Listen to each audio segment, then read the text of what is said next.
Palavra de Deus, Lucas 22.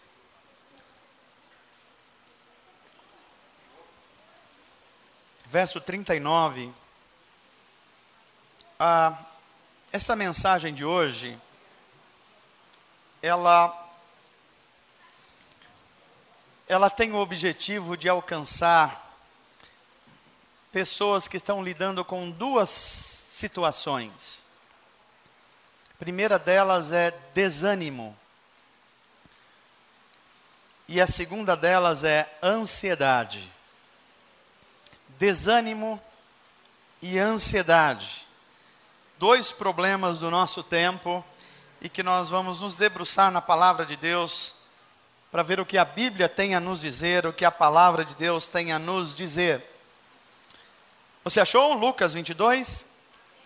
Tá, alguns irmãos ali achando ainda. Quero dar boas-vindas aos irmãos que já estão nos vendo pela internet. É operada pelo Bruno hoje. O quase cabo Bruno que está ali, né? O Bruno é gente abençoada de Deus, que trabalha com os bombeiros. Deus abençoe você que está nos vendo de onde você estiver.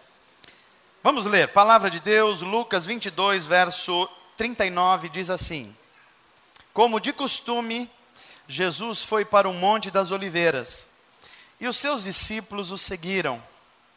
Chegando ao lugar, ele lhes disse: Orem, para que vocês não caiam em tentação. Ele se afastou deles a uma pequena distância, ajoelhou-se e começou a orar. Pai, se queres, afasta de mim este cálice. Contudo, não seja feita a minha vontade, mas a tua. Verso 43, apareceu-lhe então um anjo do céu que o fortalecia. Amém. Pai amado, lemos a tua palavra e nós pedimos que o teu Espírito Santo haja em nós e sobre nós e faça a verdadeira como algo que entra dentro de nós e produz transformação, mudança e fé.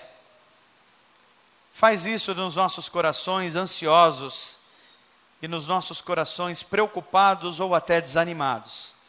A tua palavra tem poder, porque o teu Espírito age nela e em nós. Portanto, que não saiamos os mesmos, mas saiamos com uma firme convicção: Deus falou conosco nessa noite. Fala conosco, Senhor. Nós precisamos ouvir a tua voz. Nós precisamos da tua direção.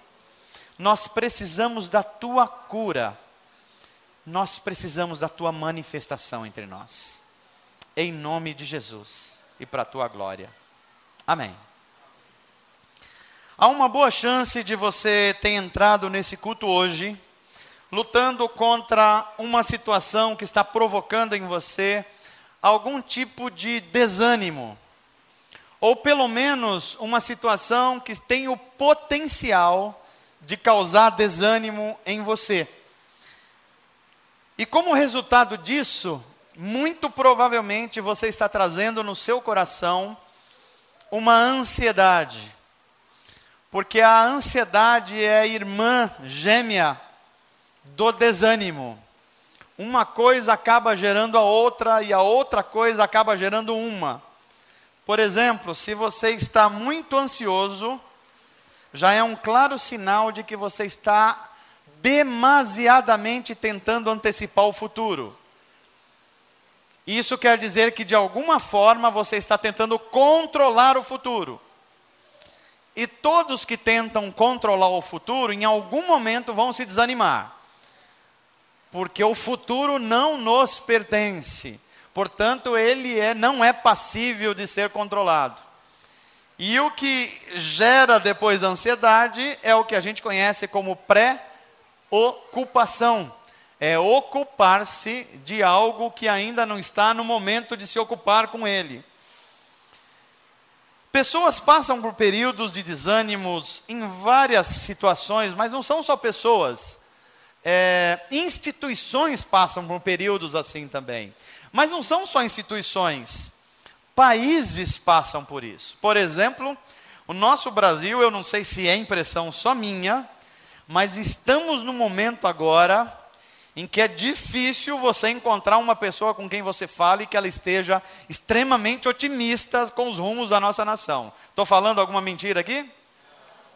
Você conversa com quem tem negócios hoje em dia, pode ser qualquer negócio, e já está sentindo os problemas de 2015. Você vai no supermercado e fala assim, impossível a inflação do ano ser 6,5%, porque a minha compra que eu fazia um ano atrás, eu preciso de quase o dobro para fazer agora. Então nós estamos num momento em que o Brasil vive particularmente esse momento delicado, e de forma geral, se nós não estamos desanimados, nós estamos bem perto disso. Mas o que é desânimo? Desânimo é aquele estado de quem se mostra desestimulado, se mostra até impotente em relação a alguma coisa, ou mais ainda, é quando a gente perde o entusiasmo. Entusiasmo é uma conjunção de palavras que os gregos usavam para mostrar que é um impulso de Deus dentro da gente. Isso significa a palavra entusiasmo. Quando a gente está desanimado, evidentemente a gente perdeu o entusiasmo. O que é ansiedade? Ansiedade é o medo do futuro. É a tentativa de você tentar achar uma janelinha no futuro para saber como é que eu vou estar semana que vem. Como é que eu vou estar com a minha família, com os meus negócios, com o meu marido, com a minha carreira, com os meus sonhos, daqui a um tempinho? Como é que eu vou estar? Isso é ansiedade. Não necessariamente você está ansioso porque você projeta o futuro. A ansiedade ela acontece quando você começa a tentar antecipar esse futuro. Aí o nosso coração começa a funcionar num ritmo muito maior do que ele pode suportar.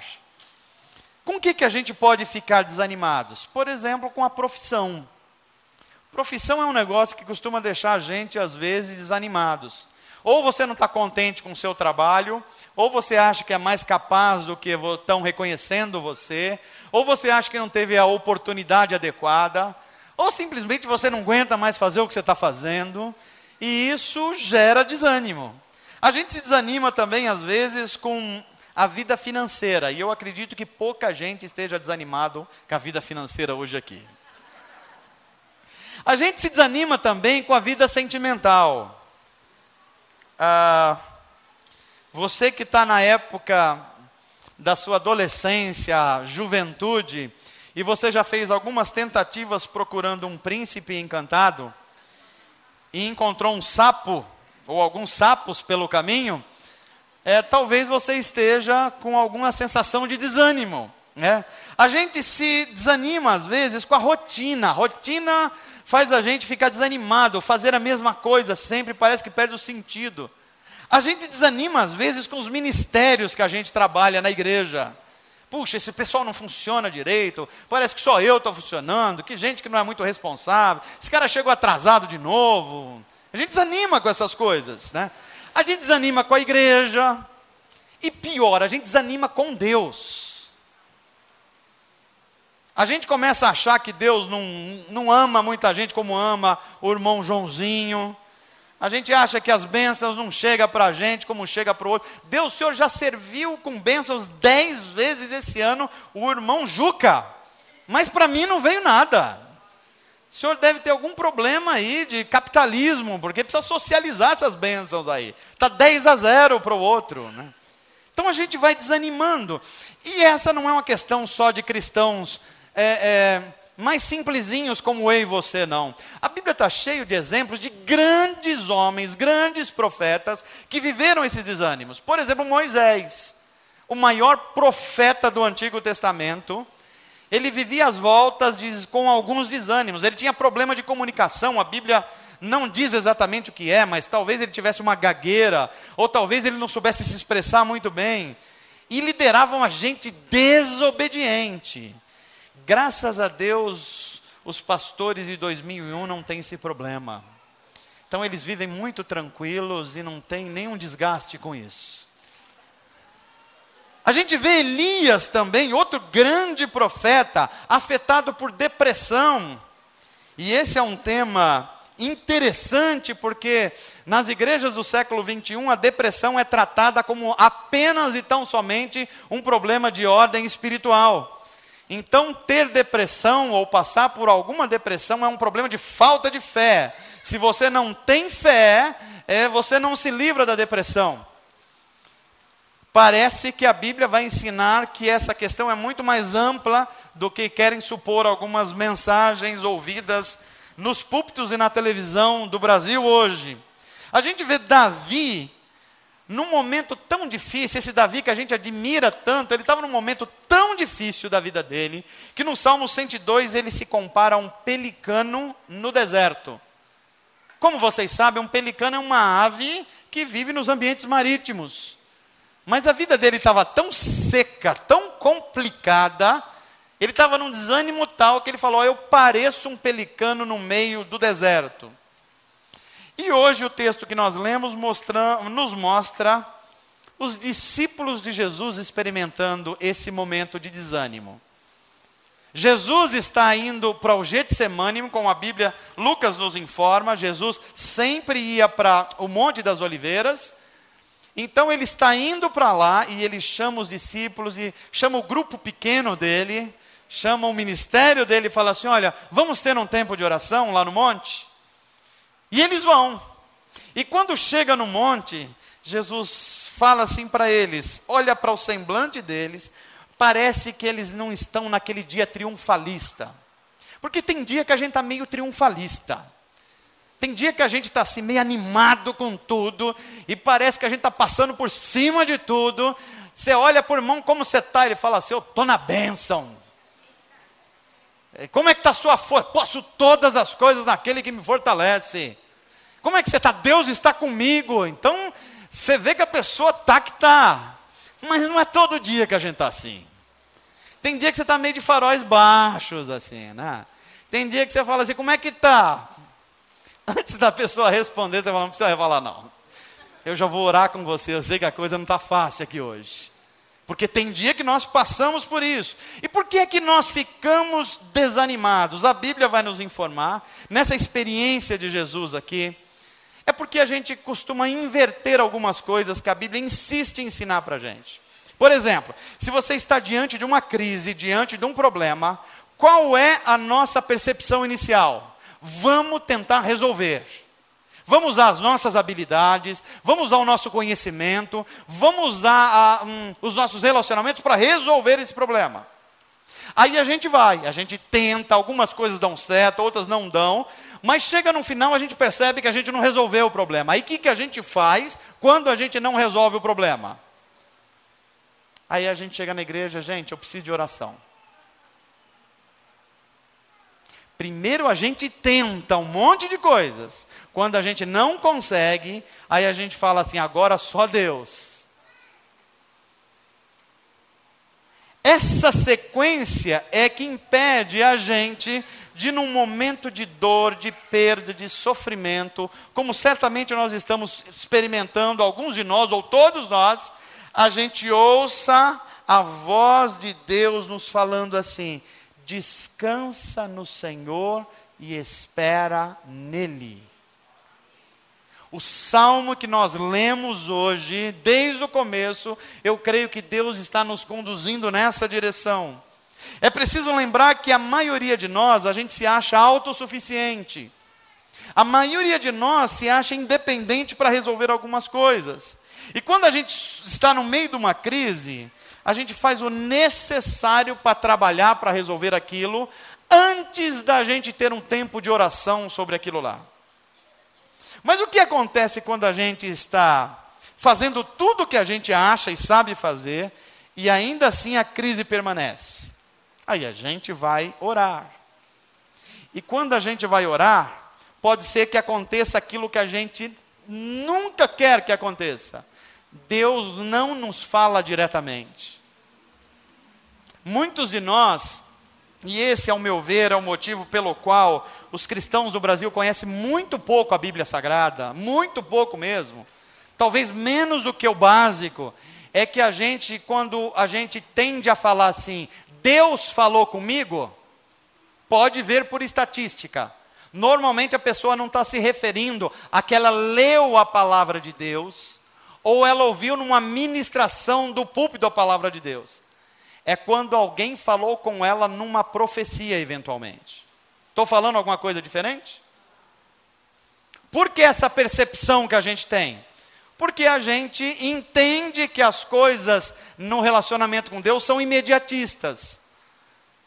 Que Deus tem uma percepção mágica a respeito de Deus, que as coisas são transformadas e não nós somos transformados em relação às coisas. Quando Deus quer nos transformar, deixa eu dar um exemplo aqui. Por exemplo, se você está com uma gripe muito aguda mesmo, com chance de se tornar uma pneumonia.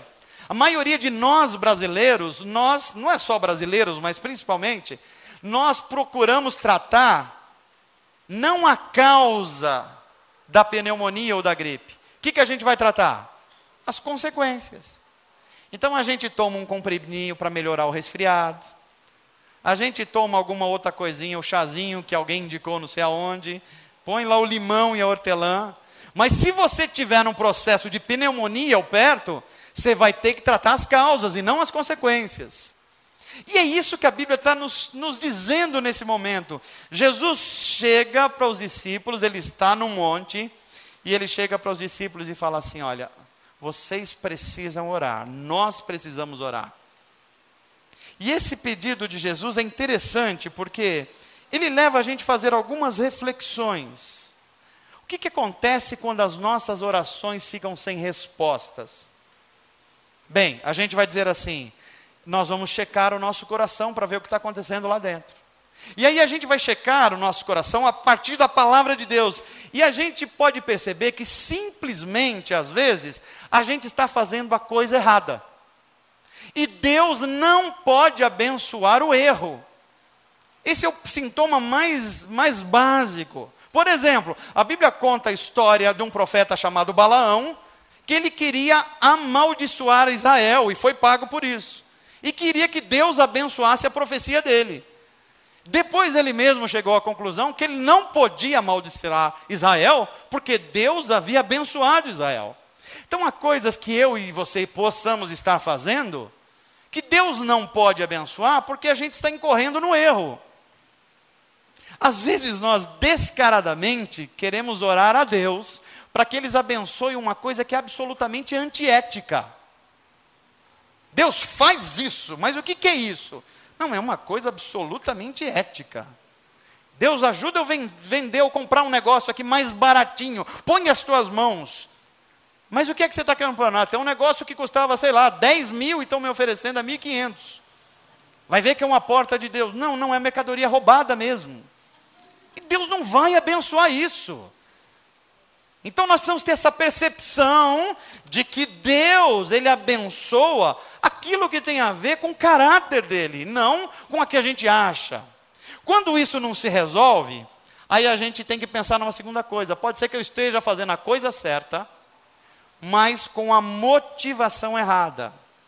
E a Bíblia tem muitos exemplos disso. Sansão, por exemplo, às vezes fazia a coisa certa, mas com a motivação errada. Mas a verdade é que, às vezes você está num momento tão difícil da vida, e enfrentando desafios tão grandes, que nem essas duas percepções você se encaixa, não é o seu caso. E você, então, fica diante daquela perspectiva de falar assim, não, Senhor, eu já chequei o meu coração. Eu não encontrei um caminho mau, eu não estou enxergando. Eu também estou certo que eu estou fazendo com o meu melhor coração, com a minha melhor motivação, e ainda assim, parece que Deus está surdo para mim. É nesse momento que a gente chega num ambiente de desânimo, em que talvez Moisés e alguns outros homens tenham chegado e são relatados no Salmo 90. E ele diz assim, ensina-nos, Senhor, a contar os nossos dias, para que o nosso coração alcance sabedoria. O que é que Moisés está dizendo aqui? Moisés está percebendo que grande parte dos nossos desânimos e grande parte da nossa ansiedade tem a ver com essa palavrinha chamada tempo. Nós lidamos muito mal com a questão do tempo. Se a gente olhar para os personagens da Bíblia, a gente vai ver que grande parte dos desânimos deles também foram esse problema. Eles viveram esses desgastes. Por exemplo, quando Deus aparece a Abraão e diz assim: você vai ser uma bênção, e a partir de você eu vou construir uma nação que vai trazer um Messias, e através dele todas as famílias da terra serão benditas. Se fosse eu e você, a gente ia falar, ó, no máximo Deus vai fazer isso em 3 meses. Ou 3 horas para alguns de nós. Só que demora pelo menos 14 anos para ter a percepção. Davi é escolhido esse rei segundo o coração de Deus, mas até ele assumir foram mais 14 anos. A Bíblia está cheia de história entre a promessa de Deus e a espera. É essa espera que nos angustia. Você sabe que Deus tem promessa na sua vida, mas a espera te consome. Você sabe que Deus prometeu algumas coisas a você, mas esperar é difícil demais. Como é que a gente lida com isso à luz da palavra de Deus? Quando Deus está demorando demais para responder a oração, ou simplesmente Deus está em silêncio e parece que não está ouvindo o que a gente está fazendo. Esse texto que nós lemos, ele vai nos mostrar Jesus nos ensinando através da própria vida, como é que a gente lida com o desânimo e com a ansiedade. Porque há coisas na sua vida que você vai identificar numa pregação que for feita aqui, você fala, olha, há uma direção de Deus para mim. Há coisas que você vai orar no seu quarto e as coisas vão ficar mais claras para você. Há erros que você está cometendo na sua vida que Deus vai revelar a você. Mas há coisas que elas estão na nossa vida numa dimensão do mistério. Às vezes você está orando, você está colocando a sua vida diante de Deus, você está num momento espiritual bom, mas simplesmente algumas coisas parecem que estão contrárias a você. Você está num momento de que você não compreende o que se passa na nossa vida. Talvez os discípulos estivessem nesse momento, porque eles estão com Jesus e eles estão esperando que Jesus vai inaugurar um reino político. Eles estão achando que Jesus vai tomar o lugar do imperador de Roma e eles vão ser os ministros de Jesus. Eles estão esperando que vai haver uma revolução social e política. Mas daqui a pouco eles começam a ver que Jesus está sendo traído, que alguns discípulos abandonaram Jesus, e que Jesus está chamando eles para orar, e eles estão mortos de cansado, e eles não conseguem ficar nem meia hora orando. Então, vem sobre ele uma perspectiva de desânimo. E Jesus olha para eles e fala assim, olha, fiquem orando aqui que eu vou me afastar, daqui a pouco eu volto. Orem comigo. O que é que Jesus está dizendo diante desse momento de desânimo dos discípulos? Eu acho que o primeiro ensino que nós podemos aprender aqui é, diante do mistério, alguns mistérios da vida que geram sofrimento, diante do absurdo, diante da incompreensão, mantenha-se em oração. Diga para quem está perto de você assim, quanto mais você não entender uma situação de sofrimento, mais você deve orar por isso.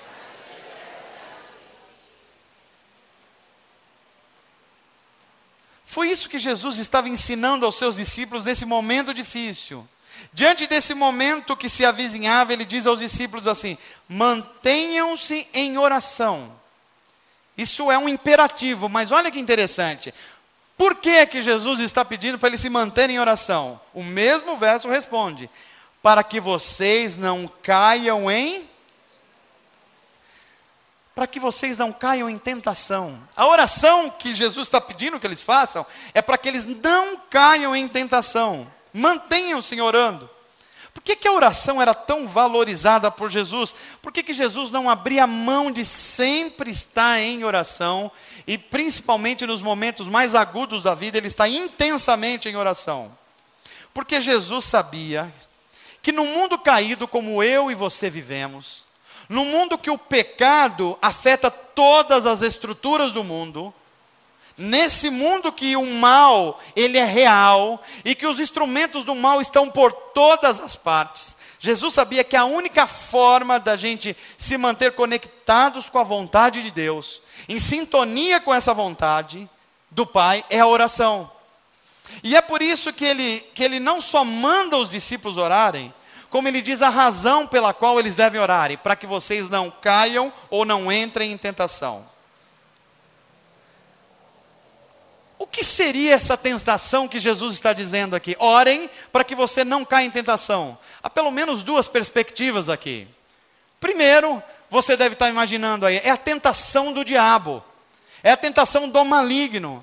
É a tentação daquele que quer nos roubar aquilo tudo que Deus nos prometeu. E é verdade.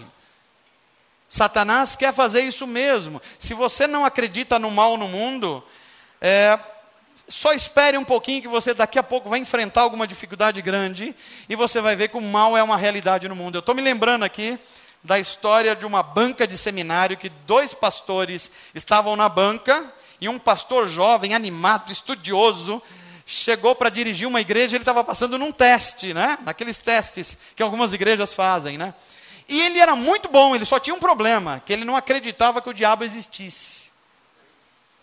Falou, não, o diabo é uma coisa que as pessoas inventam. E ele estava lá, e os pastores ficaram preocupados. Como é que a gente vai colocar um pastor para dirigir uma igreja que não acredita que o diabo existe? Aí um dos pastores mais anciãos, mais velhinhos, falou assim, tem problema não. Uma semana de pastoreio na igreja, ele vai estar certo que o diabo existe. Porque é uma realidade, nós vivemos num mundo que o mal é real, ele está diante de nós. Inclusive acontecem coisas más a pessoas boas, porque nós estamos no mundo caído. Então Jesus fala assim, cuidem para que vocês não entrem em tentação. O meu modo de olhar esse texto é que Jesus está falando da tentação do diabo, mas mais do que isso, ele está falando da tentação da gente confiar em si próprio. O nosso problema não é tanto identificar quando Satanás está tentando nos alvejar. O nosso problema é a gente identificar quando a gente está confiando demais em nós mesmos. Quando a gente vai enfrentar uma tentação e fala assim, não, eu posso ir, que eu estou forte espiritualmente, então eu posso resistir isso. Quantos de nós não sabemos que a gente tem fraquezas em algumas áreas da vida, mas a gente insiste em ficar testando isso? Por exemplo, há pessoas que têm dificuldade com dinheiro, com disciplina com dinheiro, mas insiste em ficar andando por lugares que você é tentado a gastar. Então a oração é para que você seja livre da tentação de confiar em você mesmo. Há pessoas que têm dificuldade com tentações da sexualidade, mas vive flertando com algumas coisas disso. Então é para a gente se livrar dessa autoconfiança que faz a gente pecar. Orem para que vocês não entrem em tentação. E aqui Jesus nos traz uma concepção de oração que é um pouco diferente, que eu diria que a maioria de nós tem em mente. A gente acha que a oração muda Deus. Então a gente ora, e muitos de nós falam assim, eu estou orando porque Deus se movimenta, como se Deus estivesse meio letárgico, num dia meio preguiçoso, assim, numa rede, e a gente está tentando acordar Ele na nossa agonia, fala, acorda aí Deus, o Senhor não está vendo o meu sofrimento, tal. Essa percepção que a gente tem de oração, muitos de nós falamos assim, a oração move o braço de Deus, como se Deus estivesse com os braços encolhidos. Mas Jesus vai trazer uma concepção de oração aqui, que ao invés da oração mudar Deus, a oração nos muda em relação a Deus. A gente começa a olhar o mundo e as circunstâncias com a perspectiva de Deus. Talvez você esteja pensando, pastor, mas na minha agonia aqui, o senhor está dizendo que eu não deva clamar a Deus. Não, não é isso que eu estou dizendo. A Bíblia manda você clamar. Aliás, a Bíblia está cheio de chamamentos para a gente clamar ao Senhor. Clame o pobre na sua angústia, batam, busquem. Se Deus é bom, que é capaz de fazer tantas coisas boas, se os homens maus dão coisas boas aos seus filhos, imagina Deus que é um pai bom. Mas não é disso que se trata aqui. O que Jesus está dizendo é que na oração não é Deus quem muda, mas é nós que mudamos. Como é que a gente sabe disso? Na oração dele aqui. Que ele diz assim: Pai, se queres, afasta de mim esse cálice. Contudo, não seja a minha vontade, mas a tua vontade. Diz para quem está perto de você assim: você deve clamar a Deus. Clame mesmo. A oração errada só é aquela que não é feita. Então ore. Mesmo que você estiver orando errado, mas ainda assim continue orando. Porque continuar orando é o modo que você aprende a orar certo. Amém, gente? Por que a gente deve fazer isso? Porque Jesus ensina uma oração que ela nem é, preste atenção nisso, ela nem é fatalista, ou seja, tudo está perdido, não adianta eu fazer nada, e nem ela é também triunfalista. É aquela coisa que você fala assim: eu declaro isso, declaro isso, declaro e declaro. Quando você vai fazer a soma depois disso, ou o resultado, você vê que um monte de coisa que você declarou não aconteceu. E por que não aconteceu? Porque a gente confunde ousadia e autoridade com determinar Deus. E Deus só pode abençoar aquilo que é vontade dele. Então, quando a gente está diante dessa questão, eu sou muito ajudado por um pastor, um teólogo britânico chamado John Stott. John Stott diz que, em relação a isso, há 3 tipos de crentes nas igrejas. 3 tipos de crente. Ele diz que, em relação a gente orar a Deus, ele diz assim: primeiro tem o triunfalista iludido.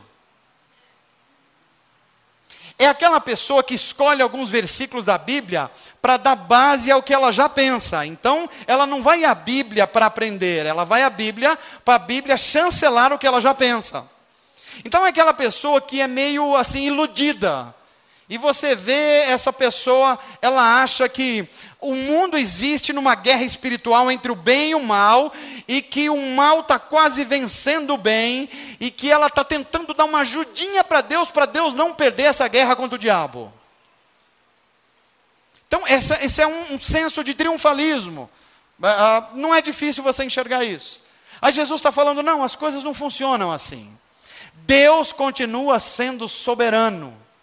Deus não depende de mim e de você para lhe vencer uma guerra contra o mal. O que Deus está dando é uma oportunidade para você se juntar aos exércitos do Senhor para ser um agente de justiça no mundo contra o mal.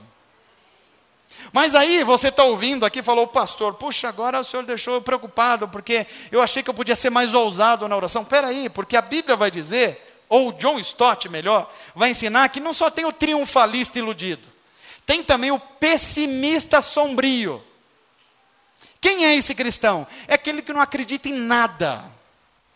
Ele não acredita em dons espirituais. Ele não acredita que Deus fala na igreja. Ele não acredita que Deus fala hoje em dia. Ele não acredita que Deus cura. Ele não acredita que Deus transforma. Esse é o pessimista. Quando alguém está doente, quando alguém está com um problema e você fala para ele, fala: é assim mesmo. As coisas são assim mesmo, é um azar, né? É que você deu azar. Você é um pessimista, não crê que Deus muda situações, que Deus transforma. Então esse é um tipo de crente, de cristão, que lida com a oração. A oração de uma pessoa assim, é aquela oração que tem ousadia zero. Zero. Ele vai orar e fala assim: Deus, eu já sei que tudo está decidido, que o Senhor é soberano, então faça a tua vontade, está tudo certo, o que acontecer comigo está tudo bom, e ponto final. O John Stott vai ensinar para a gente dizendo que nem uma coisa, nem o triunfalista iludido, e nem o pessimista sombrio, é o que Jesus ensina para a gente. O que é que Jesus ensina para a gente? É ter uma perspectiva de oração que ele chama de o realista engajado. É a pessoa que não vive nem no mundo da lua espiritualmente, e nem aquela pessoa seca, sem fé nenhuma. É uma pessoa que sabe que Deus está agindo no mundo, e que esse mundo que nós vivemos é um mundo caído, portanto a gente vive no meio de aflições. O próprio Jesus disse assim: nesse mundo vocês terão aflições. É alguém que tem essa consciência, mas que Deus ainda está e sempre esteve no controle da história. E porque ele crê nisso, ele vive dessa forma, ou seja, ele se engaja. Quando eu creio na realidade do mundo espiritual e de que Deus está agindo hoje, eu me engajo no que eu vou fazer. Por exemplo, se eu sei que Deus recupera pessoas viciadas, então eu me engajo nisso. Por quê? Porque eu sei que Deus está agindo no mundo. Nesse mundo mau e caído, Deus está agindo. Se eu creio que Deus ainda cura pessoas, eu oro em nome de Jesus, clamando pelo socorro de Deus. Por quê? Porque eu sei que Deus ainda está agindo nesse mundo. Se eu creio que Deus pode transformar pessoas moralmente terríveis, pessoas na prostituição, então eu vou me engajar no ministério, que vai ser a ação de Deus para libertar essas pessoas. Por quê? Porque eu sou um realista engajado. Eu creio que a gente ser um triunfalista iludido vai levar a gente a se desanimar um monte de coisa. Porque a gente vai decretar um monte de coisa e não vai acontecer e a gente vai desanimar. Mas eu também creio que ser um pessimista sombrio faz com que a gente fique paralisado e não deixa Deus agir em nós para a transformação nesse mundo. Pastor, o que a gente deve fazer? Você deve ser um realista engajado no reino de Deus. Veja que ser um realista engajado livra você tanto do desânimo quanto da ansiedade. Olha como o ensino de Jesus é completo. Porque se você é um triunfalista iludido, se você está vendo... Não, eu ia falar um negócio delicado aqui, eu acho que eu não vou falar. Mas assim, se você está vendo coisas em todo lugar, se tudo que está acontecendo, até os seus erros, você está pondo culpa no diabo, por exemplo, se as suas falhas você atribui apenas a espíritos malignos e não à geração do fruto espírito em você, você rapidamente vai se tornar uma pessoa ansiosa e desanimada ao mesmo tempo. Por quê? Porque você vai tentar autorizar o que a Bíblia não te autorizou a fazer. E quando você fizer isso, as coisas não vão acontecer. E como consequência, você vai desanimar. Agora veja, se você for também um realista, ou melhor, um pessimista sombrio, você nunca vai se engajar naquilo que Deus está chamando todos os cristãos no mundo para fazer. Eu termino essa mensagem de hoje convocando a você a aprender com esses versículos que nós lemos aqui em Lucas 22, a orar para que você não caia na tentação de confiar em você mesmo. A Bíblia não está chamando a gente para serem super-homens e super-mulheres. Aliás, a Bíblia manda você não confiar em você mesmo. Quer ver um versículo na Bíblia que a maioria de nós entende errado? Maldito o homem que confia no homem. Então você está achando que você é maldito quando você confia na outra pessoa. E a Bíblia está dizendo que você é maldito quando você confia em você mesmo. E deixa de confiar na palavra de Deus e no próprio Deus. Quando nós temos essa percepção, a gente começa a entender que o reino de Deus é um reino que ele já está nesse mundo em transformação, mas ele não chegou na plenitude ainda. Porque ele já está nesse mundo, é que você deve orar em nome de Jesus e com ousadia. Se você está diante do enfermo, ore, ore, ore com todas as forças que você estiver. Se você estiver diante de um ambiente de malignidades, ore por libertação, porque o reino já está entre nós. Mas você não pode esquecer que aspectos do reino de Deus, que ainda não são plenos aqui agora. Então, a gente ora para que as dimensões desse reino se espalhem pela vida dos remédios, se espalhe pelas nossas famílias, se espalhe pelos ambientes, mas a gente sabe que o mundo não vai chegar num nível que tudo vai estar certo, que tudo vai estar certinho, que a sua família não vai ter problema nenhum, que o seu chefe vai ser assim uma beleza, que os seus filhos não vão dar trabalho nenhum, que você nunca vai sentir uma falta de dinheiro. Não, você vive num mundo caído. Mas você vai se lembrar que a Bíblia está dizendo: no mundo vocês terão aflições, mas tendes bom ânimo. E bom ânimo é o contrário de desânimo. Quando nós temos a perspectiva certa de que o reino de Deus já está na história, então nós oramos em nome de Jesus e os demônios saem. Quando a gente tem a perspectiva certa que o reino de Deus já está na história, nós oramos por cura de Deus. Mas porque a gente sabe que o reino de Deus ainda vai se completar, é que a gente ora como Jesus ensinou: Senhor, que o teu reino venha, seja feita a tua vontade, assim na terra como nos céus. Quando é que esse reino vai ganhar sua dimensão total? É quando aqui na terra tudo que for feito seja de acordo com a vontade de Deus, assim como lá no céu, tudo é feito de acordo com a vontade de Deus. É nessa perspectiva que nós vivemos. Se a gente entender o que a Bíblia está falando, nós nem somos um triunfalista enlouquecido no mundo espiritual, nem somos um pessimistas que não acredita em nada. Nós somos gente que, como realistas numa realidade do mundo caído, crê na ação de Deus na história. E por que crê, se engaja. Por que é que você deve se engajar no reino de Deus em várias frentes? Porque nós cremos que Deus está transformando esse mundo. E que vai chegar uma hora que todo o mal vai cessar. Vai chegar uma hora que toda doença vai ter um fim. Vai chegar uma hora que todo pecado vai ter um fim. E nós vamos vencer o último dos inimigos, que é a morte. E aí a gente vai entender o que a gente canta. Porque Jesus vive e ressuscitou, eu posso crer no amanhã. Porque Ele vive, temor não há. Porque eu sei, eu tenho a certeza que a minha vida, o jeito que eu vivo, está nas mãos do meu Jesus, que vivo está. Que Deus te abençoe em nome de Jesus e para a glória de Deus. Viva como um realista engajado no reino de Deus, para que a gente experimente o melhor de Deus nesse mundo.